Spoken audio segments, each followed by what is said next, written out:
আমাদের অর্থমন্ত্রী অলরেডি বলে দিয়েছেন আগামী 2 বছর বাংলাদেশে বিদ্যুৎ এবং গ্যাসের সমস্যার কোনো সমাধান হবে না। তাহলে কতটা অযোগ্য অথবা অদূরদর্শী হলে এই কথাটা একজন অর্থমন্ত্রী বলতে পারে? কারা কারা আগামী দিনে বিদ্যুৎ সমস্যার সমাধান করে দিতে পারবা, এরকম কে কে আছো? হাত তোলো তো। তাহলে হাত তুলবে না। বাংলাদেশে গ্যাসের সমস্যা আছে, তাহলে এখন তোমাদের মধ্য থেকে একজন হাত তোলো যে বাংলাদেশের সকল গ্যাসের সমস্যার সমাধান আমাকে যদি বলো, আমি 5 বছর ইনশাল্লাহ চেষ্টা করে সেটা সমাধান করবো। পারবা? তাহলে দেখো, আজকে জ্ঞানের একটা বড় জায়গা হচ্ছে সমস্যার সমাধান দেওয়া। কিন্তু আমাদের এই রাষ্ট্রের যারা নেতারা রয়েছে তারা তো দিতে পারেনি না, বরং রাষ্ট্রের টোটাল যে কাঠামো রয়েছে এখানে সমস্যা সমাধান করার মতো ক্যারিয়ার গড়বেন এই চিন্তা চেতনা অথবা এই চিন্তাটা কারো মাথার মধ্যেই আসে না। আজকে যারা বাংলাদেশের যদি বলো সবচেয়ে বড় সমস্যা কি, নিঃসঙ্গে চোখ বন্ধ করে বলে দিতে পারবা দুর্নীতি। দুর্নীতি কারা করে? আমাদের দেশে কৃষকরা করে, ঠিক না? রিক্সা চালকরা দুর্নীতি করে, ভ্যান চালকরা দুর্নীতি করে, সবজি বিক্রেতারা দুর্নীতি করে। কারা দুর্নীতি করে? তোমার আমার মতে A+ পেয়ে ঢাকা বিশ্ববিদ্যালয়, মেডিকেল, বুয়েট, ইঞ্জিনিয়ারিং থেকে সর্বোচ্চ বিদ্যাপীঠ থেকে পড়াশোনা করে এরপরে যখন তারা রাষ্ট্রের দায়িত্ব পায় তখন তাদের মাথা আর ঠিক থাকে না। 1 কোটি টাকার বরাদ্দ তার নিজের পকেটে রাখতে হবে 30 লক্ষ, এরপরে যাকে দিবে সে লাগবে 20 লক্ষ, এভাবে রাখতে রাখতে দেখা যাচ্ছে বরাদ্দের লাস্টে টাকা থাকে আর 10 লক্ষ, বাকি 90 লক্ষ কার পকেটে? ওই যে তোমার আমার মতো মেধাবীদের পকেটে চলে যায়। তাহলে এটাকে মানুষ বলা যায় না ভাই, এটা হলো উলাইকে কালানা বালুমা, এটা পশুর মতো। তোমরা ইউসুফ আলাইহিস সালামের একটা ঘটনা পড়েছো কোরআন থেকে, যে তিনি হচ্ছে কারাগারে ছিলেন। কারাগারে যখন ছিলেন ওনাকে একটা বাদশা একটা স্বপ্ন দেখেছেন। তো বলা হলো যে স্বপ্নের ব্যাখ্যা কি হবে? তো সবাই বললো যে ইউসুফ আলাইহিস সালাম তিনি কারাগারে আছেন, তার কাছে যদি যাওয়া হয় তিনি এই স্বপ্নের ভালো ব্যাখ্যা দিতে পারবেন। তখন ইউসুফ আলাইহিস সালাম সে স্বপ্নকে শুনে এটার ব্যাখ্যা বললেন যে আগামী দিনে রাষ্ট্রে একটা দুর্ভিক্ষ হতে যাচ্ছে। এখন বলা হলো যে সমাধান কি? সমাধান হলো আমাকে যদি রাষ্ট্রের অর্থ বিভাগের দায়িত্ব দেওয়া হয়, আমি আমার চ্যালেঞ্জ গ্রহণ করে এই সমস্যা সমাধানের একটা উপায় বের করব। আলহামদুলিল্লাহ দেখা গেছে তিনি সেটার পরবর্তীতে সমস্যার সমাধান করেছেন। তাহলে সেটা কি দিয়ে? সেটা জ্ঞান এবং প্রজ্ঞা দিয়ে, চিন্তার গভীরতা দিয়ে। তাহলে আজকে তোমরা যারা এখানে আছো আমি তোমাদেরকে অনুরোধ করব, শুধুমাত্র সার্টিফিকেট নির্ভর জ্ঞান নয়, শুধু সার্টিফিকেটের মধ্য দিয়ে A+ সংবর্ধনা নেওয়া নয়, বরং তুমি তোমার জ্ঞানের এই গভীরতা যাবে। এখন গভীরতা যেতে হলে কি করতে হবে? তোমাকে পড়তে হবে, নাকি ফেসবুক চালাইতে হবে বেশি বেশি? পৃথিবীতে এখন পর্যন্ত এটা গবেষণা প্রমাণিত হয়েছে যে যারা হচ্ছে যত বেশি ফেসবুক বেশি চালায়, যে 1 ঘন্টার জায়গায় 3 ঘন্টা চালায়, সে হচ্ছে আমাদের সমাজের সবচেয়ে বেশি জ্ঞানী, সবচেয়ে বেশি প্রজ্ঞাবান, ঠিক না? তাহলে কোনটা? তাহলে এটা তো প্রমাণ হয়েছে যে 5 ঘন্টা পড়ে, 5 ঘন্টা চেয়ে যে বেশি 7 ঘন্টা পড়ে, সে অবশ্যই 5 ঘন্টা পড়ুয়া ব্যক্তির চেয়ে একটু হলো বেশি জ্ঞানী। তাহলে তোমাদেরকে পড়তে হবে, আর একটা কাজ করতে হবে, চিন্তা গবেষণা করতে হবে, একটা জিনিস নিয়ে গভীর ভাবনায় নিমগ্ন হইতে হবে। আমরা কোরআনে যদি দেখি আল্লাহ তাআলা কয়েকবার এই শব্দগুলোকে বিভিন্ন জায়গায় ট্যাগ করেছেন যে আফালা ইয়াতাফাক্কারুন, তোমরা চিন্তা ভাবনা করবে না? তোমরা আমার এই যে সৃষ্টিরাজি রয়েছে কত কিছু তোমরা দেখছো, আসমান দেখছো, সূর্য দেখছো, চন্দ্র দেখছো, আমার নানান সৃষ্টিরাজি দেখছো, তোমরা কি সৃষ্টিরাজিগুলোকে শুধু জাস্ট দেখার জন্য দেখো, নাকি একটু চিন্তার গভীরতা যাও? তোমরা কক্সবাজার গিয়েছো নিঃসন্দেহে, অনেকে গেছো না? ইনশাল্লাহ বাকিরা যারা যাও নাই যাবা ভবিষ্যতে। তো কক্সবাজার গিয়ে কি করছো? সমুদ্রের দিকে তাকাইছো, ছবি তুলছো, সেলফি তুলছো, সেটাকে ফেসবুকে জানান দিছো যে আমি কক্সবাজার আসছি, সাঁতার কাটছো। কিন্তু এমন কি কেউ ছিলা যে পাহাড়ের উপর দাঁড়িয়ে গভীর সমুদ্রের দিকে তুমি তাকিয়েছ, এরপর তোমার মাঝে এই প্রশ্নটা তৈরি হয়েছে যে আল্লাহ তাআলা এত বড় জলরাশি এই সমুদ্র কেন সৃষ্টি করলেন? এটার উদ্দেশ্য কি? আল্লাহ তাআলা কি এটাকে অনর্থক সৃষ্টি করছে, নাকি বাংলাদেশে সবাই শিক্ষা সফর অথবা ট্যুর করার জন্য বাংলাদেশে জাস্ট একটা বঙ্গোপসাগরের কিছু ছোঁয়া এখানে দিয়েছেন? কেন করেছেন? এই সমুদ্রের গভীরে কি রয়েছে? এখানে কি শুধু পানি রয়েছে, নাকি অন্য কিছু রয়েছে? কিন্তু আমাদের বাংলাদেশের বাস্তবতা হলো, তুমি দেখা গেছে তুমি আগে পড়ছো সায়েন্সে, হঠাৎ করে বিশ্ববিদ্যালয়ে গিয়ে তুমি ভর্তি হয়ে গেলে অ্যারাবিকে, এরকম অসংখ্য ঘটনা ঘটে। তুমি ভর্তি হয়ে গেলে ইতিহাসে, তোমার জীবনে কোনোদিন ইতিহাস পড়ার ইচ্ছা ছিল না, তুমি সারা জীবন হচ্ছে সায়েন্স নিয়ে গবেষণা করছো, অথবা তোমার ভিতরে বিজনেস স্টাডিজ নিয়ে স্বপ্ন ছিল, কিন্তু বাই দ্য ওয়ে তুমি বিশ্ববিদ্যালয়ের যে সিস্টেম এর মধ্যে ইতিহাসে ভর্তি হয়ে গেলো, ফার্সিতে ভর্তি হয়ে গেলো। ভাই ফার্সি কি জিনিস? তোমার ঢাকা বিশ্ববিদ্যালয়ে গিয়ে যদি ভাগ্য ভালো হয় তো নিজের মধ্যে একটা সাবজেক্ট পাইলা, আর যদি ভাগ্য কোনো কারণে খারাপ হয় তাহলে তোমাকে উর্দুতে ভর্তি হইতে হবে। ভাইলে এটা কি পাকিস্তানি ভাষা? ফার্সি কি? এটা একটা ভাষা। এরপর জাপানিজ ল্যাঙ্গুয়েজে তোমাকে ভর্তি হইতে হবে। তাহলে দেখো, এই যে আমাদের সিস্টেমের মধ্যে যে গলদ, কারা এটা নিয়ে ভাববে?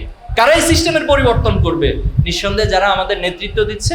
কিন্তু বাস্তবতা হচ্ছে এই নেতৃত্ব যারা দেয় তাদের সন্তানটা তুমি দেখবা, তারা কিন্তু ঠিকই তাদের সন্তানকে সঠিক জায়গায় এবং সঠিক প্লেস থেকে পড়াশোনা করায়, কিন্তু তোমার আমার কথা ভালোভাবে ভাবে না। এই জন্য প্রিয় ভাই এবং বোনেরা, তোমাদেরকে শুধুমাত্র সার্টিফিকেট নির্ভর জ্ঞান অর্জন না করে জ্ঞানের গভীরতায় যেতে হবে। কোরআন বলছে আফালা ইয়াতাদাব্বারুন, প্রত্যেকটা আয়াত নিয়ে তুমি তাদাব্বুর করো। তাদাব্বুর মানে হচ্ছে চিন্তা গবেষণা। আল্লাহ তাআলা কেন বলেছেন এই কথাটা? তুমি যারা কোরআন একটা আয়াত রয়েছে ফাবিআইয়ি আলাই রাব্বিকুমা তুকাজ্জিবান, আল্লাহর কোন নিয়ামতকে তুমি অস্বীকার করবা?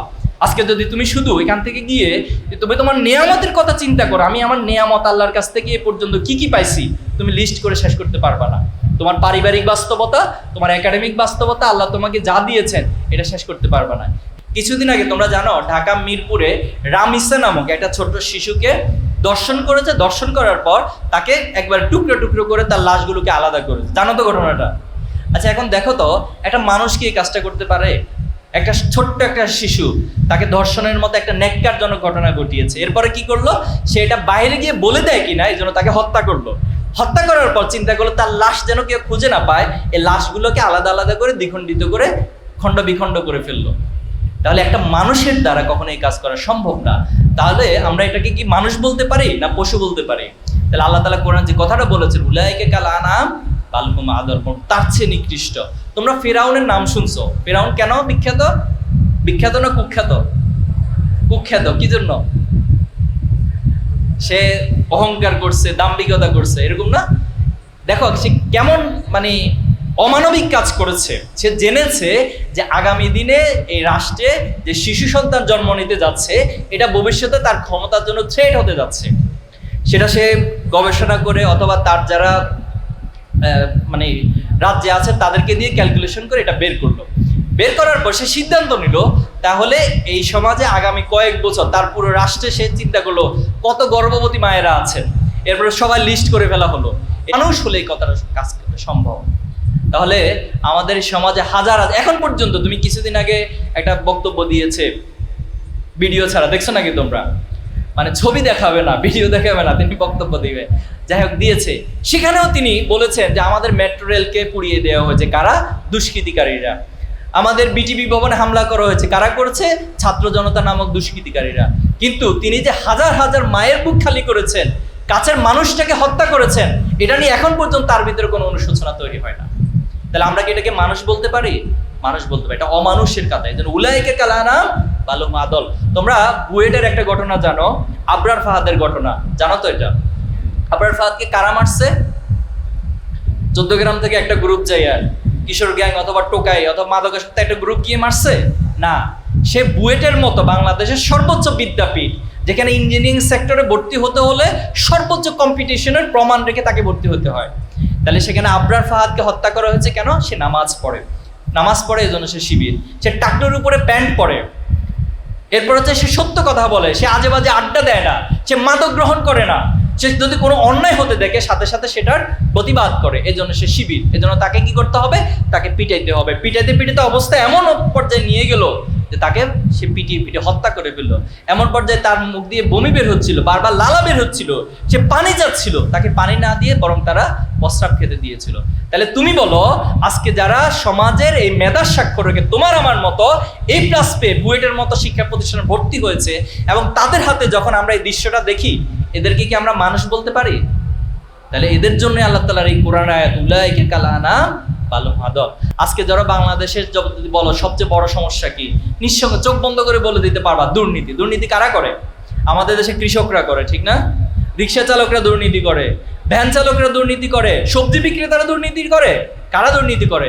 তোমার আমার মতে এ প্লাস পেয়ে ঢাকা বিশ্ববিদ্যালয়, মেডিকেল, বুয়েট, ইঞ্জিনিয়ারিং থেকে সর্বোচ্চ বিদ্যাপীঠ থেকে পড়াশোনা করে এরপরে যখন তারা রাষ্ট্রের দায়িত্ব পায়, তখন তাদের মাথা আর ঠিক থাকে না। 1 কোটি টাকার বরাদ্দ তার নিজের পকেটে রাখতে হবে 30 লক্ষ, এরপরে যাকে দিবে সে লাগবে 20 লক্ষ। এভাবে রাখতে রাখতে দেখা যাচ্ছে বরাদ্দের লাস্টে টাকা থাকে আর 10 লক্ষ, বাকি 90 লক্ষ কার পকেটে? ওই যে তোমার আমার মতো মেধাবীদের পকেটে চলে যায়। তাহলে এটাকে মানুষ বলা যায় না ভাই, এটা হলো উলাইকা কাল আনাম বাল হুম। এটা পশুর মতো। একটা পশু, তার খাদ্যের একটা চাহিদা আছে। তুমি যদি সুন্দরবনে যাও, রয়্যাল বেঙ্গল টাইগার, সে তার খাবার চাহিদা পূরণ হওয়ার পর অতিরিক্তটা খায় না। আমরা মানুষ, আমরা এমন একটা প্রবণতার মধ্য দিয়ে তৈরি হয়েছি, আমাদের পেট পুরে, গলা পুরে যদি মুখ দিয়ে বের হয়ে যায়, এরপরে খাবার চাহিদা আমাদের মিটে না। তাহলে প্রিয় শিক্ষার্থী বন্ধুরা, আজকে আমাদেরকে ভালো মানুষ হতে হবে। এই পৃথিবীতে আমরা চিরস্থায়ী থাকবো না, থাকবো? বলতো ভাই আমি ইনশাল্লাহ আসি, আপনারা গেলে চলে যান দুনিয়া ছেড়ে, আমি ইনশাল্লাহ বছরের পর বছর শত শত বছর এই 14 গ্রামের বুকে টিকে থাকবো। আছো নাকি কেউ? নাই। তাহলে পৃথিবীতে যত বিত্তশালী, যত ক্ষমতায় হোক, স্থায়ীভাবে কারোই থাকার সুযোগ নেই। তাকে অবশ্যই মৃত্যুর মুখোমুখি হতে হয়। এখন মৃত্যুর মুখোমুখি হতে হবে কেন? আল্লাহ তাআলা এটা কোরআনে বলেছেন, আল্লাযী খলাকাল মাউতা ওয়াল হায়াতা লিয়াবলুয়াকুম আইয়ুকুম আহসানু আমালা। আমি জীবন মৃত্যুর এই চক্রকে সৃষ্টি করেছি শুধুমাত্র এজন্য আমি দেখতে চাই আমলের দিক থেকে কারা সবচেয়ে অগ্রগামী। আল্লাহ তাআলা আমাদেরকে সৃষ্টি করেছেন এই পৃথিবীতে তার গোলামি করার জন্য। ওয়ামা খলাকতুল জিন্না ওয়াল ইনসা ইল্লা লিয়াবুদুন। আমি তোমাকে সৃষ্টি করেছি আমার গোলামি করার জন্য। আমি তোমাকে আমার রাসূলের মধ্য দিয়ে যা পাঠিয়েছি তুমি সেটা গ্রহণ করবা, যা নিষেধ করেছি সেটা থেকে বিরত থাকবা। এর মধ্য দিয়ে তুমি হচ্ছে আল্লাহর খাঁটি গোলাম হবে। তুমি যে কলেজে যাবা সেখানে তুমি অনেক ভালো বন্ধু যেমন পাবা, আবার অনেক খারাপ মানুষকেও পাবা, খারাপ বন্ধুকেও পাবা। এখন তুমি ডিসাইড করবা যে তুমি তোমার সে ভালো এবং খারাপ বন্ধুদেরকে বাছাই করতে পারবা কিনা, এবং তাদেরকে তুমি যাচাই বাছাই করে তুমি কি ভালো বন্ধুদের সাথে চলবা নাকি খারাপ বন্ধুদের সাথে তুমি গা ভাসিয়ে দিবা, এই সিদ্ধান্ত তোমাকে নিতে হবে। সেখানে গিয়ে তুমি চাইলে পড়াশোনা করেও সময় কাটাতে পারবা, আর অথবা চাইলে তুমি বাজে আড্ডা দিয়ে সময়গুলোকে নষ্ট করেও তোমার সময়গুলোকে ধ্বংস করে দিতে পারো। সেটা তোমার উপর ডিপেন্ড করবে। তুমি চাইলে সেখানে একজন চরিত্রবান মানুষ হিসেবে নিজেকে গড়ে তুলতে পারো, আল্লাহর একজন খাঁটি গোলাম হিসেবে নিজেকে সেখানে তুমি তৈরি করতে পারো। আবার যদি তুমি চাও তুমি অশ্লীলতা, বেহায়াপনা, অনৈতিক নানান কাজে, নানান হচ্ছে মাদকাসক্ত যে কাজকর্ম রয়েছে সেটার সাথে সম্পৃক্ত হয়ে তুমি নিজেকে ধ্বংস করে দিতে পারো। তাহলে তোমার কাছে এই যে সিদ্ধান্ত গ্রহণের একটা স্বাধীনতা, তুমি যত সামনে যাবা এটা তোমার কাছে উন্মুক্ত হবে। এবং তোমাকে একটা পরিসংখ্যান আমি দিই, নিঃসন্দেহে তোমরা জানো যে এই যে A+ বা GPA 5 এটা কত সালে শুরু হয়েছিল জানো তোমরা? জানার কথা তো। 2001 সালে সর্বপ্রথম, আগে ডিভিশন সিস্টেম ছিল, ফার্স্ট গ্রেড, সেকেন্ড গ্রেড, এভাবে ডিভিশন সিস্টেমের পর থেকে হচ্ছে GPA 5 সিস্টেম 2001 সালে চালু হয়। কিন্তু মজার বিষয় হচ্ছে 2001 সালে GPA 5 পেয়েছিল মাত্র 76 জন, আর 2026 সালে এসে এটা সংখ্যা দাঁড়িয়েছে 1,16,000 কত 676 জন। তো তার মানে যে সংখ্যাটা কোথায় এসে দাঁড়িয়েছে। আরেকটা বিষয় তোমাদেরকে অবশ্যই জানা উচিত, তোমরা নিঃসন্দেহে এখানে যারা আছো তোমাদের সামনের দিনে মেডিকেলে ভর্তি হতে চাও, তাই না? কারা কারা মেডিকেলে পড়তে চাও একটু হাত তোলো তো, একটু জোরে হাত তোলো। এত কম সংখ্যা, 14 গ্রাম থেকে ডাক্তার হইতে চায় না, না? ওকে, হাত নাও। ইঞ্জিনিয়ারিং কারা কারা পড়তে চাও? ওকে, ফাইন। এরপরে BCS ক্যাডার কারা কারা হতে চাও, প্রশাসনে যেতে চাও অথবা রাষ্ট্রের গুরুত্বপূর্ণ জায়গাগুলোতে তুমি সার্ভিস দিতে চাও? ওকে, হাত নামাও। আইন পেশায় কারা কারা যেতে চাও? ওকে, শিক্ষকতায় কারা কারা যেতে চাও? ওকে, ফাইন, হাত নামাও। আচ্ছা, যাই হোক, ইনশাল্লাহ আমি আশা করব তোমরা যারা হাত তুলেছো তোমাদের প্রত্যেকটা হাতকে আল্লাহ তাআলা কবুল করবেন এবং তোমরা আজকে সেই স্বপ্ন সাধনা নিয়ে বাড়িতে যাবা ইনশাল্লাহ। পাশাপাশি যারা এখনো হাত তোলো না, নিঃসন্দেহে তাদেরও কোনো একটা টার্গেট আছে। তারা হয়তো 14 গ্রামে একটা প্রবণতা হচ্ছে বড় ব্যবসায়ী হয়ে যাওয়া। ইনশাল্লাহ তোমরা বড় ব্যবসায়ী হতে পারবা। না, এটা বাস্তব। তুমি একটু দেখো, আমরা যখন কাজী নজরুল ইসলামের কথা বলি তখন কি আমাদের মাথায় আসে তিনি কোনো ব্যবসায়ী ছিলেন এই বিষয় আসে? অথবা তিনি BCS ক্যাডার ছিলেন এই বিষয়টা মাথায় আসে? না, তিনি একজন সাহিত্যিক ছিলেন, কবি ছিলেন। তাহলে ওনার ফোকাস পয়েন্টটা সেখানে ছিল। তুমি যখন বাংলাদেশের মুস্তাফিজুর রহমানের নাম বলো তখন তোমার মাথায় কি আসে? কোনো আইনজীবীর কথা মাথায় আসে? না, সে ভালো বোলিং করে, ভালো খেলতে জানে, এজন্য সে তার ফিল্ডে সবচেয়ে ফোকাসড হয়েছে। এজন্য তোমাদের যে যোগ প্রবণতা রয়েছে তোমরা যদি সেই যোগ প্রবণতাকে আইডেন্টিফাই করতে পারো যে আমার প্রবণতাটার ফোকাস পয়েন্টটা হচ্ছে এখানে, তাহলে আমি সেই জায়গার জন্য নিজেকে লক্ষ্য স্থির করব এবং সেখানে পৌঁছার জন্য সাধনা করে যাব, তাহলে তুমি সেটা পৌঁছতে পারবে। আমি যে তথ্যটা দিতে চেয়েছি, এই যে দেখো 1,16,000 প্লাস A+ পেয়েছে, কিন্তু বাংলাদেশের সবগুলো মেডিকেল কলেজ অর্থাৎ সরকারি মেডিকেল কলেজ, ইঞ্জিনিয়ারিং, এরপরে পাবলিক বিশ্ববিদ্যালয় সবগুলোকে যদি তুমি যোগ করলে সেখানে তুমি পাবা 61,000 মোর অর লেস আসন সংখ্যা সেখানে আছে। তাহলে তুমি দেখো বাংলাদেশে 2026 সালে যারা তোমরা SSC দাখিলে A+ পেয়েছ তাদের জন্য বাংলাদেশের সরকারি মেডিকেল বিশ্ববিদ্যালয়গুলোতে তোমার জন্য 50%-এর জন্য আসন সংখ্যা বরাদ্দ নেই। তাহলে বাকিরা কোথায় যাবে? বাকিরা হয়তো কেউ প্রাইভেট ইউনিভার্সিটিতে পড়বে। কিন্তু মজার বিষয় হচ্ছে প্রাইভেট ইউনিভার্সিটিতে পড়ার মতো সামর্থ্য কি বাংলাদেশের সকল ফ্যামিলিগুলোর আছে? প্রাইভেট মেডিকেলে পড়ার মতো সকল ফ্যামিলিগুলো সামর্থ্য কি আছে, সেখানে অ্যাভারেজে তোমার পিছনে 20 লক্ষ 30 লক্ষ বা তার চেয়ে বড় অ্যামাউন্ট খরচ করতে হবে। তাহলে এখন তুমি আজকে সিদ্ধান্ত নাও, যদি তোমার বাবার অনেক টাকা পয়সা থাকে তাহলে তুমি প্রাইভেট ইউনিভার্সিটিতে, প্রাইভেট মেডিকেলে অথবা কোনো একটা জায়গায় পড়বা, তোমার সমস্যা নাই। কিন্তু তোমার পারিবারিক অর্থের যদি এই জায়গাতে যোগানের সমস্যা থাকে, তাহলে আজকে তোমাকে সিদ্ধান্ত নিতে হবে যে কি পরিমাণ কম্পিটিশনের মধ্য দিয়ে তোমাকে উত্তীর্ণ হয়ে আগামী দিনের মেডিকেল বিশ্ববিদ্যালয়ে তোমার চান্স নিশ্চিত করতে হবে। তাহলে সেই যাত্রার দিকে আমি তোমাদেরকে আজকে বলবো এবং সতর্ক থাকার জন্য বলবো। আরেকটা বিষয় মাথা রাখবা, একজন বুদ্ধিমান যারা, তারা কখনো কোনো রাস্তায় যখন পাড়ি দেয় কতটুকু রাস্তায় এসেছি এটার হিসাব নিকাশ করে না। সাপোজ আমি ঢাকা থেকে 14 গ্রাম আসবো, আমি একটু পরে আমি দাউদকান্দি এসেছি, আলহামদুলিল্লাহ অনেক দূর চলে এসেছি। আমি চান্দিনা এসেছি, অনেক দূর চলে এসেছি। কিন্তু প্রতিমধ্যে দেখা যায় চান্দিনার পরে একটা বড় জ্যাম তৈরি হলো, আমি আর 14 গ্রাম পৌঁছাতে পারলাম না। তাহলে বুদ্ধিমানের কাজ হচ্ছে তিনি কতটুকু রাস্তায় এসেছেন সেটার পরিমাপ না করে তার সামনের দিনে তিনি কোথায় যেতে চান, সেই রাস্তা কতটুকু বাকি আছে এই হিসাব নিকাশ হচ্ছে তারা করেন। তাহলে আমি আশা করব যে তোমরা আজকে A+ পেয়েছো, এটা তোমাদেরকে আমি ইতিমধ্যে কংগ্রাচুলেশন জানিয়েছি, আমার আগের বক্তারাও জানিয়েছেন, আমার পর রাসেল ভাই আছেন, তিনিও তোমাদেরকে অনেক বেশি শুভেচ্ছা জানাবেন। তোমাদের পরিবার, আত্মীয় স্বজন তোমাদেরকে A+ এর যে শুভেচ্ছা, আশা করি সেটা আরো হয়তো কয়েক মাস কন্টিনিউ থাকবে। কিন্তু ভাই এবং বোনেরা, তোমরা যে কম্পিটিশনের মধ্য দিয়ে যাচ্ছ সেটা শুধু বাংলাদেশের কম্পিটিশন না, এটা ওয়ার্ল্ড কম্পিটিশনের দিকে তুমি ধাবিত হচ্ছ। তাহলে সেই কম্পিটিশনে তোমাকে তোমার প্রচেষ্টা, সাধনা, পরিশ্রম কেমন করতে হবে এই সিদ্ধান্ত তোমরা আজকে নিয়ে যাবা, পারা যাবে ইনশাআল্লাহ। এখন আসো, আমরা বাংলাদেশের যে শিক্ষা ব্যবস্থা, এটা নিয়ে নানান সমালোচনা করতে পারবো, আজকে আমাদের সময় সেটা নেই। কিন্তু বাস্তবতা হচ্ছে এই সার্টিফিকেট নির্ভর যে শিক্ষা ব্যবস্থা গড়ে উঠেছে, এটা আমাদের মাঝে জ্ঞানের যে গভীরতা, আমাদেরকে যে গবেষণালব্ধ যে জ্ঞান প্রয়োজন সেদিকে মনোযোগী করে না, অথবা সেদিকে ধাবিত করে না।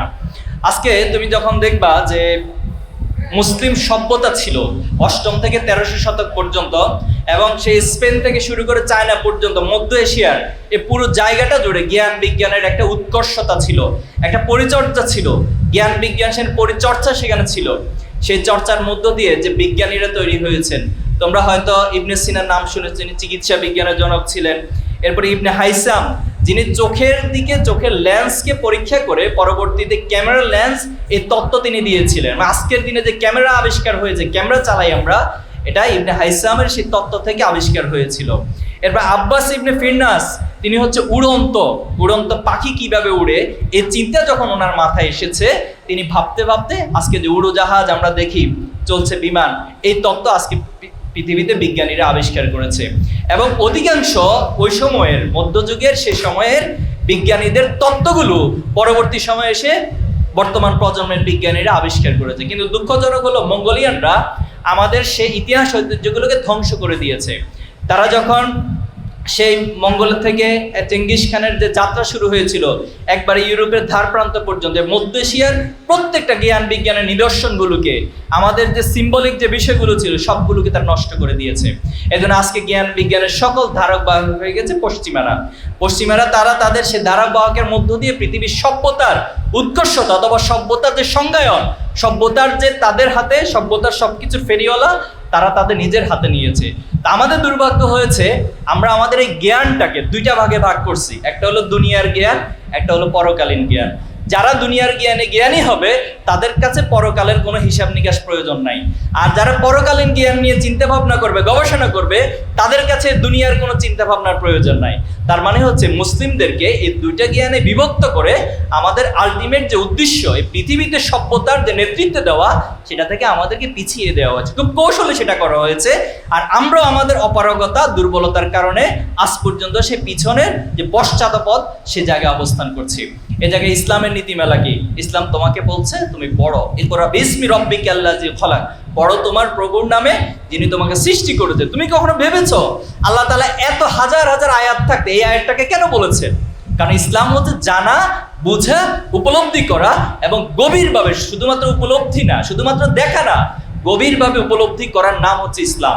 এবং ইসলামের এই যে একটা প্রিন্সিপাল, এর মধ্য দিয়ে তোমার জ্ঞান অর্জন করতে হবে।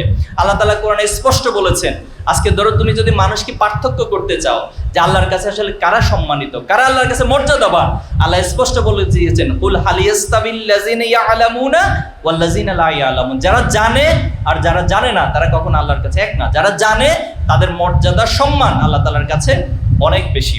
এখন আসো, এই যে জ্ঞানের যে শুধুমাত্র জানা, একটা জিনিস হচ্ছে ইনফরমেশন, আমি একটা তথ্য পেলাম, এরপর হচ্ছে সেই তথ্যটা আসলে আমি কি করব, কোথায় কাজে লাগাবো, এই তথ্য কোথায় কাজে লাগাবো, এটার গভীরতার মধ্য দিয়ে যাওয়ার যে প্রচেষ্টা, তার মধ্য দিয়ে তোমার ভিতরে প্রজ্ঞা। প্রত্যেক নবী আলাইহিস সালামকে আমরা বলতে পারি যে পৃথিবীর ইতিহাসে সবচেয়ে উৎকৃষ্ট মানুষ, বলতে পারি না এই কথাটা? এটা বলতে পারি। তাহলে নবী আলাইহিস সালামদের যে উৎকৃষ্টতা অথবা তাদেরকে যে অন্য মানুষদের থেকে শ্রেষ্ঠত্ব দেওয়া হয়েছে, এর একটা বড় কারণ ছিল তাদেরকে জ্ঞান এবং প্রজ্ঞা দিয়েছেন আল্লাহ তাআলা। তুমি দেখবা প্রত্যেক নবী রাসূলের জীবনে যদি তুমি কোরআন থেকে পড়ো পাবা, সে জীবনের আগে অথবা পরে আল্লাহ তাআলা এই কথাটা বলেছেন যে আমি তাদেরকে ইলম ওয়াল হিকমা, জ্ঞান এবং প্রজ্ঞা দান করেছি। তাহলে জ্ঞান এবং প্রজ্ঞার গভীরতা যিনি যত বেশি যাবেন, তিনি পৃথিবীকে নেতৃত্ব দিবেন এবং পৃথিবীর যে সভ্যতার বিনির্মাণ, সভ্যতার যে হাতিয়ার, সেটা তাদের হাতে থাকবে। এটাই হচ্ছে আল্লাহ তাআলার নীতিমালা, প্রিন্সিপাল। আমরা যদি একটু কোরআনের কয়েকটা উদাহরণের দিকে একটু খেয়াল করি, দেখো খিজির আলাইহিস সালাম, মুসা আলাইহিস সালাম, একটা ঘটনা আছে, পড়েছো কোরআন থেকে? এটা পড়েছো, সূরা কাহাফের মধ্যে আছে, যাদের সুযোগ হয় না পড়ার একটু পড়বা, দেখবা সেখানে মুসা আলাইহিস সালাম এবং খিজির আলাইহিস সালামের যে জ্ঞানের একটা নিদর্শন আল্লাহ তাআলা দেখিয়েছেন। খিজির আলাইহিস সালাম যে সেন্স থেকে, যে লেভেল থেকে, যে লেন্স থেকে একটা বিষয়কে দেখছেন, খিজির আলাইহিস সালাম তার চেয়ে অনেক গভীর দৃষ্টিতে কিন্তু সেটাকে দেখেছেন। এবং এই কারণে খিজির আলাইহিস সালামের প্রজ্ঞার কাছে একটা পর্যায়ে মুসা আলাইহিস সালামের জ্ঞানের একটা পরাজয় ঘটলো। এবং তুমি এটা জানো, আদম আলাইহিস সালামকে যখন সৃষ্টি করা হয়েছে, তখন ফেরেশতাদেরকে সবাইকে বলছে তোমরা আদমকে সিজদা করো। তখন দেখা গেল যে সেখানে সবাই সিজদা করছে, একজন সিজদা করে নাই। এবং সেই প্রেক্ষাপটে আল্লাহ তাআলা এই শ্রেষ্ঠত্বের একটা কারণ হিসেবে উল্লেখ করেছেন, আদম আলাইহিস সালামকে আল্লাহ তাআলা সকল কিছু নামগুলোকে শিখালেন, জ্ঞান দান করেছেন, প্রজ্ঞা দান করেছেন। পরবর্তীতে যখন ফেরেশতাদেরকে বলা হলো যে তোমরা এই সকল বিষয়গুলোর নাম বলো, তখন ফেরেশতারা বলছে ক্বালু, তারা বলেছে সুবহানাকা লা ইলমা লানা ইল্লা মা আল্লামতানা, যে আমাদের আসলে কোনো জ্ঞান, আপনি আমাদেরকে যতটুকু শিখার সুযোগ দেন আমরা ততটুকু শিখি। তখন আদম আলাইহিস সালাম কিন্তু সেই বিষয়গুলোর নাম বলেছিলেন। এই শুধুমাত্র জ্ঞানের প্রতিযোগিতায় শ্রেষ্ঠত্বের কারণে বনি আদমকে আল্লাহ তাআলা অন্য মাখলুকাতের উপরে এত বেশি শ্রেষ্ঠত্ব দিয়েছেন। আজকে আমরা যে জ্ঞানের ধারক হিসেবে অথবা আমাদের যে ইতিহাস ঐতিহ্য ছিল, সেই জায়গা থেকে আমরা পিছিয়ে যাচ্ছি। আজকে আমাদের মধ্যে গবেষক তৈরি হয় না। আজকে যদি আমি জিজ্ঞেস করি এখানে যে তোমার ডাক্তার হইতে চাও, হাত তুলেছে, অনেকে হাত তুলবা। তুমি ব্যারিস্টার হইতে চাও, তুমি হচ্ছে শিক্ষক হতে চাও, তুমি নানান প্রফেশনে যেতে চাও, ব্যবসা হইতে চাও। দেখো বাংলাদেশে একটা ব্লু ইকোনমি জোন, আজকে এটা নিয়ে আমাদের সরকার থেকে শুরু করে রাজনৈতিক নেতৃবৃন্দ থেকে শুরু করে কারো কোনো আলাপ নেই। অথচ বাংলাদেশে এই যে ব্লু ইকোনমিক জোন রয়েছে, এখানে যে মৎস্য সম্পদ রয়েছে, এখানে যে পানি সম্পদ রয়েছে, এখানে যে গ্যাসের মজুদ রয়েছে, এটা যদি আজকে আমাদের দেশের গবেষকরা গবেষণা করার সুযোগ পেত, তাদের কাছে যদি এই গ্যাস উত্তোলনের টেকনোলজিগুলো আবিষ্কার করতে পারতো, তাহলে বাংলাদেশ অনেক বেশি সমৃদ্ধশালী একটা রাষ্ট্রে পরিণত হতো। তাহলে কারা করবে, কে করবে? একটা পক্ষ আগে ছিল বাংলাদেশকে একটা ফ্যাসিবাদী রাষ্ট্র বানিয়েছে, লুটে পুটে খেয়েছে। আজকে আমরা দেখছি যে বিভিন্ন জায়গায়, লন্ডনের বিভিন্ন ভিডিও চিত্র আমাদের কাছে আসে যে তারা সেখানে রাজকীয় জীবনযাপন করছে। কানাডা সহ বিভিন্ন জায়গায় তারা বেগম পাড়া গড়ে তুলেছে। বাংলাদেশের মানুষ আমার তোমার অর্থ পাচার করে সেখানে তারা তাদের যে সেফ হোম সেটা তৈরি করেছে। তাহলে তুমি আমি আমাদের জন্য কি রেখে গিয়েছে বাংলাদেশে? বাংলাদেশে কি নেই? সব কিছু রয়েছে। এখানে প্রাকৃতিক সম্পদ রয়েছে। দেখো বাংলাদেশে এমন একটা জায়গা, এমন একটা মাটি, তোমরা এখানে অনেকে হয়তো বিভিন্ন রাষ্ট্রে গিয়েছো, সৌদি আরব গিয়েছো, এরপরে মালয়েশিয়া গিয়েছো, টার্কিতে গিয়েছো, বিভিন্ন দেশে গিয়েছো হয়তোবা। সেখানে একটা জায়গায় প্ল্যান্টেশন করবে, এটা নিয়ে সরকারকে বছরের পর বছর গবেষণা করতে হয়। একটা আমের আটি থেকে তাদের মাটি থেকে বীজ উৎপাদন করবে, চারা উৎপাদন করবে, এটা নিয়ে তাদেরকে বছরের পর বছর গবেষণা করতে হয়। আর আমাদের বাংলাদেশে তুমি কি করো? 14 গ্রামের ঝড়ের মধ্যে আম পড়ছে, আমটা খেয়ে দিয়ে কি করলা? একটা ঢিল মেরে ফেলে দিলা। কিন্তু দেখা গেছে কয়দিন পরে সেটা যদি কোনো একটা ইটের বা হচ্ছে ওয়ালের চিপায় গিয়েও পড়ে, দেখা যায় যে 1 সপ্তাহ 2 সপ্তাহ পর সেখান থেকে নতুন একটা চারা গাছ জন্ম নিয়েছে। তাহলে কত চমৎকার উর্বর একটা পলিমাটির দেশে আমরা বসবাস করছি, কিন্তু আমাদের সঠিক নেতৃত্ব নেই। আমাদের হিউজ মানব সম্পদ রয়েছে। আজকে চায়না বলো, জাপান বলো, এরপরে প্রত্যেকটা রাষ্ট্র তারা তাদের এই মানব সম্পদকে উপলব্ধি করেছে। আর প্রত্যেকটা মানব সম্পদকে শুধুমাত্র একটা সার্টিফিকেট ধরায় বিদায় দেয় না, শুধুমাত্র A+ লক্ষ লক্ষ A+ দিয়ে বিদায় দেয় না। বরং তারা তাদের A প্লাসের পাশাপাশি তার জন্য দক্ষতা, তার স্কিলনেস তাদের ভিতরে তৈরি করে থাকে, এবং পরবর্তী সে কোন ক্যারিয়ারে যাবে, কোন পেশায় যাবে, এটা সে পড়ার একটা ইনস্টিটিউশন ভর্তি হওয়ার পরেই জানে সে কোথায় গিয়ে জব করবে। হেলেন কিলার একজন আমেরিকার ঔপন্যাসিক ছিলেন। দেখো মজার বিষয় হচ্ছে, এই ভদ্রমহিলা অন্ধবধির ছিল, অর্থাৎ শারীরিকভাবে তিনি ডিসেবল ছিল, কিন্তু তিনি পৃথিবীর ইতিহাসে আমেরিকার মতো জায়গায় থেকে তিনি নিজেকে সেরা উপন্যাসিক হিসেবে প্রতিষ্ঠা করেছেন। তো সাংবাদিকরা সাক্ষাৎকার নিতে গিয়ে ওনাকে জিজ্ঞেস করলেন যে সৃষ্টিকর্তা যে আপনাকে এভাবে শারীরিকভাবে ডিসেবল করে তৈরি করছেন, আপনার কি একটু রাগ হয় না, ঘৃণা হয় না আল্লাহর প্রতি, সৃষ্টিকর্তার প্রতি? বলছে সৃষ্টিকর্তা যে আমাকে যা দিয়েছেন সেটাকে কাজে লাগাতে গিয়ে কোনটা যে দেয় নাই এটা চিন্তা করার মতো আসলে সময় আমি পাইনি। আমাদের ক্ষেত্রে যেটা হয়, আমরা শুধু কি নাই কি হচ্ছে না সারাদিন এই হতাশার বিশ্লেষণ করতে করতে আমাদের দিন চলে যায়। কিন্তু আমাদেরকে আল্লাহ তাআলা যে সুযোগ দিয়েছেন, যে মেধা দিয়েছেন, চিন্তা করার যে শক্তি দিয়েছেন, তুমি জানো যে নিউটন আপেল বাগানে বা আপেল গাছের নিচে বসেছিলেন, ঠিক না? বসেছিলেন, তো হঠাৎ করে টুপ করে ওনার সামনে একটা আপেল পড়লো। আপেল পড়ার পর তিনি চিন্তা করলেন যে আপেলটা উপরের দিকে না উঠে নিচের দিকে কেন পড়ছে। এখন তোমাদের কাছে প্রশ্ন, ইতিপূর্বে কি কারোর সামনে কোনোদিন আপেল পড়ে নাই? তাহলে ওই আপেল পড়া মানুষগুলোর মাথায় এই চিন্তাটা আসে নাই যে আপেলটা উপরে না গিয়ে নিচে কেন আসলো। নিউটনের মাথায় এসেছেন, তিনি এটা নিয়ে অনেক চিন্তা গবেষণা করেছেন। পরবর্তী তিনি পৃথিবীতে গুরুত্বপূর্ণ একটা পার্ট, সায়েন্সের গুরুত্বপূর্ণ একটা পার্ট, যে গ্র্যাভিটি সূত্র তিনি আবিষ্কার করেছেন। মধ্যাকর্ষণ শক্তি, আজকে যেটা তোমরা সায়েন্সে পড়ছো খুব ভালো করে জানো, যে মধ্যাকর্ষণ শক্তি আবিষ্কার করেছেন। তো এভাবে করে তোমার সামনে যা কিছু তুমি দেখছো, শুধু দেখার জন্য দেখবা না, বরং এটা নিয়ে ভাবনা। এই যে আমাদের হিউম্যান বডি, তুমি যদি মাথার চুল থেকে পায়ের নখ পর্যন্ত দেখো, চিন্তা করো, বিশ্লেষণ করো, আল্লাহ কত চমৎকার ভাবে এই শারীরিক অবয়বকে তৈরি করেছেন। এবং শরীরের ভিতরে যে আমাদের শিরা উপশিরাগুলো রয়েছে, যে হাড়গুলো রয়েছে, যে অর্গানগুলো রয়েছে, এগুলো কত চমৎকার ভাবে আল্লাহ তাআলা সৃষ্টি করেছেন। তাহলে এই জিনিসগুলো নিয়ে তুমি যত চিন্তা করবা, গবেষণা করবা, আমাদের সমাজে যে সমস্যাগুলো রয়েছে এটা নিয়ে যত ভাবনা চিন্তা করবা, তত সেখানে সমস্যার সমাধান খুঁজে পাবা। তাহলে প্রিয় ভাইয়েরা, আমাকে তো শেষ করতে হবে। তো তোমরা আজকে ভালো ছাত্র যেমন হবা, শিক্ষার্থী যেমন হবা, ভালো মানুষ হইও। ভালো মানুষ হতে পারবা তো? ভালো মানুষের ঠিক অপোজিট শব্দটা কি, কে বলতে পারবা? খারাপ মানুষ। আচ্ছা, কোরআনে এই শব্দটা মানুষের অপোজিশন একটা শব্দ ব্যবহার করেছে। আল্লাহ তাআলা বলছেন উলাইকা কাল আনাম। কিছু মানুষকে দেখিয়ে দিয়ে আল্লাহ তাআলা আয়াতে ইন্ডিকেশন করেছেন যে উলাইকা কাল আনাম, তারা হলো পশুর মতো, তারা মানুষ না। বালহুম আদল, বরং তার চেয়ে মাঝে মাঝে নিকৃষ্ট কাজ তারা করে বসে থাকে। তাহলে আজকে আমরা এভাবে শেষ করতে চাই যে এই পৃথিবী আমাদের জন্য চিরস্থায়ী জায়গা নয়। একমত সবাই? আমাদেরকে আল্লাহর সামনে আল্লাহর মুখোমুখি হতে হবে, একমত সবাই? এই পৃথিবীতে আমি সার্টিফিকেট, এসএসসি, দাখিল, ইন্টারমিডিয়েট, পৃথিবীর যত একাডেমিক জায়গা আছে সেখানে যেমন আমি A+ পাবো, আমি আমার বাবা মায়ের কাছে সবচেয়ে ভালো সন্তান হিসেবে A+ ক্যাটাগরির একজন সন্তান হবো। সন্তানদের ক্ষেত্রে কি কোনো A+, A গ্রেড এগুলো আছে নাকি? তাহলে তুমি চিন্তা করবা, তুমি ঠিক করে নিবা। আমি আমার দাখিল এসএসসিতে যেভাবে সর্বোচ্চ রেজাল্ট, ক্ষেত্রে অনেকগুলো আয়াত নাজিল করেছে। এর মধ্যে যেটা সূরা লোকমান, ওয়াকাদা রব্বুকা আল্লা তা'বুদু ইল্লা ইয়্যা ওয়া বিল ওয়ালিদাইনি ইহসানা ইম্মা ইয়াবলুগান্না ইনদাকাল কিবারা আহাদুহুমা আও কিলাহুমা ফালা তাকুল লাহুমা উফি। বাবা মায়ের সামনে কখনো বিরক্তি হিসেবে উফ শব্দটা উচ্চারণ করবে না। এটা আল্লাহ তাআলা নিষেধ করেছেন তোমাকে। বিরক্ত ভাব কখনো তাদের সামনে প্রকাশ করবে না, কারণ তোমার এই পৃথিবীতে আসার ক্ষেত্রে তোমার বাবা মা হচ্ছে একটা বড় উৎস, মাধ্যম, তারা হচ্ছে তোমার শিকড়। এই জন্য বাবা মায়ের অস্তিত্বকে যদি কেউ অস্বীকার করে, সে পৃথিবীর শিকড় থেকে, অস্তিত্ব থেকে দূরে সরে যায়, এবং তার এই বাঁধনহারা জীবনটা তাকে আর কখনো ভালো মানুষ হিসেবে টিকে থাকতে সহযোগিতা করে না। তুমি এই হাদিস নিঃসন্দেহে পড়েছ যে আল্লাহ রাসূল সাল্লাল্লাহু আলাইহি ওয়াসাল্লামের কাছে একবার জিজ্ঞেস করা হয়েছে যে আমার কাছে পৃথিবীর সবচেয়ে গুরুত্বপূর্ণ ব্যক্তিকে। আল্লাহ রাসূল সাল্লাল্লাহু আলাইহি ওয়াসাল্লাম কি বলেছেন জানো না? এই হাদিস কি বলেছেন? বোনরা তো জানার কথা। রাসূল কি বলেছেন? তোমার মা। বলেছেন এই পৃথিবীতে সম্মানের দিক থেকে, মর্যাদা পাওয়ার দিক থেকে আমার কাছে সবচেয়ে গুরুত্বপূর্ণ ব্যক্তি কে? তাহলে রাসূল সাল্লাল্লাহু আলাইহি ওয়াসাল্লাম কি বলেছেন? তোমার মা। বলেছেন এরপর কে? তোমার মা। এরপরে কে? তোমার মা। এরপরে কে? তোমার বাবা। তার মানে হচ্ছে মায়ের গুরুত্বটাকে অনেক বেশি দেওয়া হয়েছে। কেন দেওয়া হয়েছে এটার অনেক ব্যাখ্যা বিশ্লেষণ, আলাদা একটা ঘন্টার পর ঘন্টা আলোচনা করা যাবে কেন মাকে এত গুরুত্ব দেওয়া হয়েছে। তবে সায়েন্টিফিক একটা ব্যাখ্যা জানো, যেটা বর্তমান চিকিৎসা বিজ্ঞান বলছে, একজন মা গর্ভধারণ থেকে শুরু করে সন্তান ভূমিষ্ঠ হওয়া, এরপর তাকে লালন পালন করা, দুগ্ধ পালন করা, টোটাল যে একটা জার্নির মধ্যে যায়, এই জার্নিতে তাকে যে পরিমাণ কষ্ট করতে হয়, তুমি যদি একদম জীবন্ত মানুষের হাড়গুলোকে ভাঙো, খুব মজা না হাড় ভাঙতে? ভাঙছে নাকি কারো কখনো? তো হাড় ভাঙলে, একটা জীবন্ত মানুষের হাড় ভাঙলে তিনি যে কষ্ট অনুভব করেন, একজন মা এই জার্নির মধ্য দিয়ে তার চেয়ে কয়েক গুণ বেশি কষ্ট তাকে পোহাইতে হয়, সহ্য করতে হয়। এই জন্য মায়ের গুরুত্বকে আল্লাহ তাআলা এত বেশি দিয়েছেন।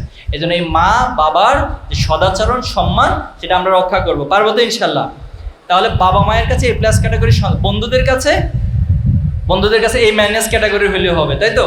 না, বন্ধুদের কাছে A+ ক্যাটাগরি বন্ধু হবা। তুমি যদি লিস্ট করো যে আমার বন্ধুদের মধ্যে সবচেয়ে ভালো কে, শুধুমাত্র পড়াশোনা না, তার ব্যক্তিত্ব, তার মৌলিক মানবীয় গুণাবলী, তার মানুষের প্রতি উদারতা, সবকিছুর ক্যাটাগরিতে আমার সেই বন্ধুটি, এবং সেখানে যেন তোমার নামটা টপ লিস্টে থাকে। পারা যাবে ইনশাল্লাহ? তাহলে এইভাবে করে তুমি সমাজের প্রত্যেকটা জায়গায় আত্মীয় স্বজনের কাছে A+ ক্যাটাগরি আত্মীয় স্বজন হবা, প্রতিবেশীর কাছে A+ ক্যাটাগরির প্রতিবেশী হবা। পারবা? এরপর হচ্ছে আল্লাহর কাছে, ফাইনালি আল্লাহর কাছে A+ ক্যাটাগরির আল্লাহর গোলাম হবা। তাহলে আমার এই দুনিয়াতে যেমন আমি সফল হতে পারবো, আবার ইন দ্য সেম ওয়েতে আখিরাতেও আমার জন্য সফলতা অপেক্ষা করছে। এই জন্য ছাত্র শিবির আজকের এই আয়োজনের মধ্য দিয়ে তোমাকে আজকের পর থেকে ছাত্র শিবির হয়ে যেতে হবে, এই মেসেজ এখানে তোমাকে দিবে না, বরং ছাত্র শিবির তোমাকে এই সামগ্রিক আয়োজনের মধ্য দিয়ে তোমার দায়িত্ব কর্তব্য সম্পর্কে তোমাকে সচেতন করে দিচ্ছে, এবং এই দুনিয়ার জীবনের সর্বোচ্চ সফলতার পাশাপাশি কাল কিয়ামতের মাঠে যেন আমরা সফল হইতে পারি। এবং সেই সফলতাকে আল্লাহ তাআলা বলছেন ফাউজান আজিমান।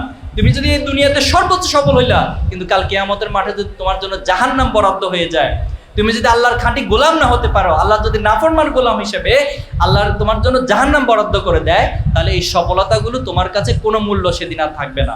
কিন্তু সেদিন যদি তোমার জন্য জান্নাত বরাদ্দ হয়, ওয়াসিকাল্লাযিনা তাকাউ রাব্বাহুম ইলাল জান্নাতি জুমারা, এবং তোমাকে আল্লাহ তাআলা ডাকবেন, ইয়া আইয়াতুহান নাফসুল মুতমাইন্না ইরজিই ইলা রাব্বিকি রাদিয়াতাম মারদিয়া ফাদখুলি ফি ইবাদি ওয়াদখুলি জান্নাহ। যদি আয়াত তোমার জন্য আমার জন্য নাজিল হয়, তাহলে এই সফলতাকে বলা হচ্ছে ফাউজান আজিমান, সবচেয়ে বড় সফলতা, ফাউজান কাবীর। এই সফলতার পরে পৃথিবীর আর কোনো সফলতার কোনো সংজ্ঞা অবশিষ্ট থাকে না। তাহলে আমরা পারবো তো ইনশাআল্লাহ? আমরা এই দুনিয়াতেও সফল হব, আখিরাতেও সফল হব। আল্লাহ তাআলা আমাদের সবাইকে তৌফিক দান করুক। আজকের এই প্রোগ্রামের আয়োজনের জন্য ইসলামী ছাত্র শিবির চট্টগ্রাম উপজেলা এবং চট্টগ্রাম কুমিল্লা জেলা দক্ষিণের দায়িত্বশীল সহ যারা সংশ্লিষ্ট ছিলেন, অভিভাবক এবং আমার প্রিয় শিক্ষার্থী ভাই এবং বোনেরা, আমি ইনশাআল্লাহ আশা করছি তোমাদের সাথে ভবিষ্যতেও দেখা হবে, প্রত্যেকটা সফল মুভমেন্টে তোমাদের সাথে দেখা হবে। তোমাদের সফলতার সেই গল্পগুলো ইনশাআল্লাহ শুনবো, এবং এই দুনিয়ার সফলতার পাশাপাশি আল্লাহ তাআলা যেন আমাদেরকে কাল আখিরাতের যে সফলতা, সেই জান্নাতেও একত্রিত করে দেন। আমিন। সবাইকে অনেক ধন্যবাদ। আসসালামু আলাইকুম ওয়া রাহমাতুল্লাহি ওয়া বারাকাতুহু।